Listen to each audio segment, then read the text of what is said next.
assuming Demetrius Flannery. So you've known him by that name, correct? Well, when he says buddy, as he calls, yes, sir. So Demetrius is buddy. Buddy.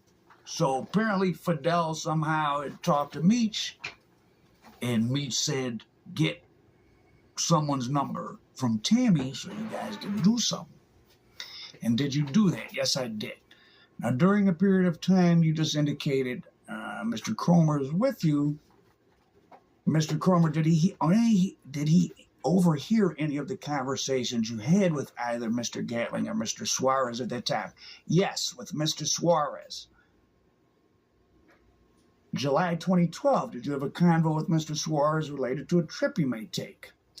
Fidel asked me to come to St. Louis because he was going. Well, that's where Cuffy was at.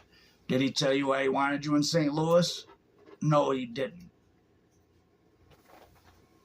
And did he contact you later on? Yes, he did.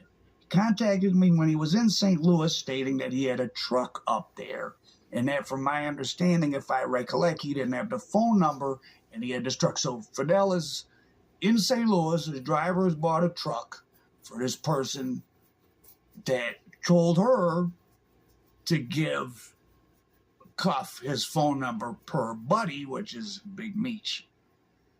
And that would be August 5th of 2012.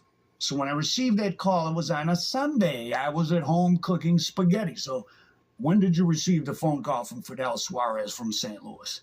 When I received that call, it was on a Sunday. I was at home cooking spaghetti, and Keith Cromer was at my house. How lovely. So they're having Sunday dinner, her and a DEA agent, while a semi-truck full of yayo bricks is sitting somewhere in St. Louis with no one to pick them up. Imagine that.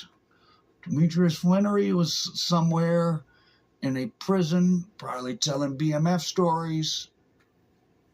Fidel Suarez's work is sitting in St. Louis, and DE Agent Cromer and Miss Tammy were booed up cooking pescetti on a Sunday. And I can't remember honestly if it was heroin or coke. And I said, what's going on? And he was all upset, saying, I got an effing truck up here, and this dude is playing games. And he was using a lot of profanity. And he said, see if you can get in contact with him. I had an alternate number for Cuff. So Cuff only called you to say hi, but you had multiple numbers for him. And I reached out to Cuff and asked him, and he said he hasn't tried to call me. And I said, he's calling you at this number.